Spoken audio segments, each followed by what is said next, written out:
They came to the zoo around 2 months ago now. We do have this outside area and also the den. So if they don't want to spend time together, which is the case most of the times, they can just split up and they have their own little territories they can take care of. So basically we're just cleaning up any fallen leaves, palm fronds. We're weeding, cutting off any dead plants, just to make it look very neat and tidy. So this is one of his little nest sites in here, just in this log. You can see we always like to put straw in there. Their favourite job though is pulling all the straw out and making a nice mess for us. So we do have to normally fix it up every day.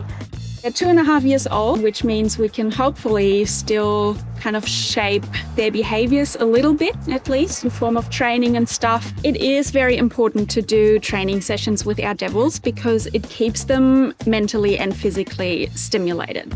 So what we basically do to make sure that he's aware that we're about to come in, we're about to feed, and it's time for him to be in the den is we ring our bell. That means that we're ready to come in. We are currently establishing the cue station, so he knows to go on his station on his little tile. And the goal is for him to have all 4 paws on the station. Station!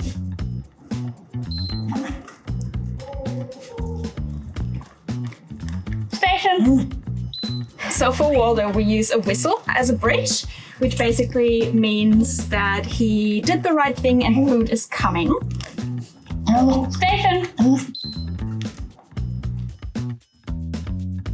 If he knows to wait on the station, that gives us time to actually enter the habitat safely and teaches him a bit of patience as well. So Amos is quite good at staying on his station. The difference between the two being that Amos's marker or bridge is obviously the clicker and Waldo's is the whistle. That bridge just marks that exact moment where they've done the right thing.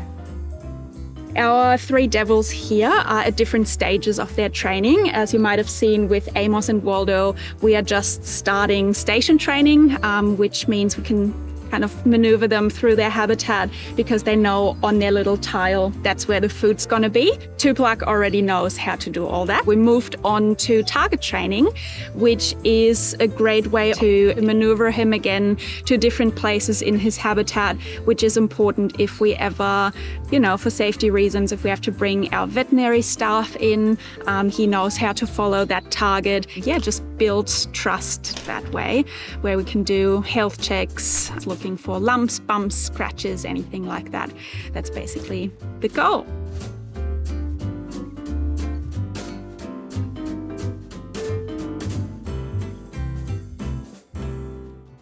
So we are about to weigh Tupac.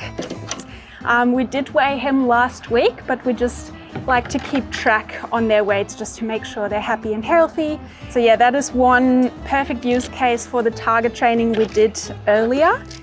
8.7. That is a gain, but we did have a few pretty big feeds the last few days, so I'm not overly surprised. We're just preparing their dinner, which does include a little bit of medication for them. So this is a medication to assist with their joints. Although they're only 2.5, the devils don't have the longest lifespan.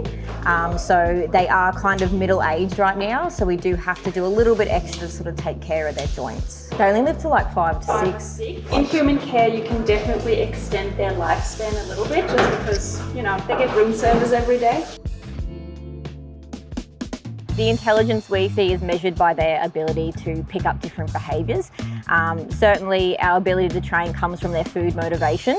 They're super foodie animals, as you can see. Amos and Waldo are both super excited for their dinner. So our ability to channel that food motivation to pick up different behaviours and everything, I guess, shows us they are capable of that. They obviously rely very much on their big nose, so they can smell in the wild carcasses from kilometers away. So they really have those natural instincts, which is fantastic, and we try to replicate that here at the zoo as best as we can as well.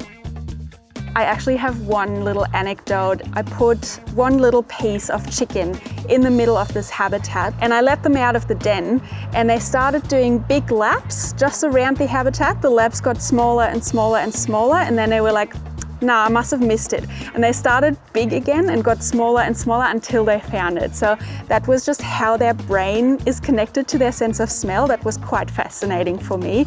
They're not really good with finding food when you throw it at them, but they are really good with tracking things down over a long distance.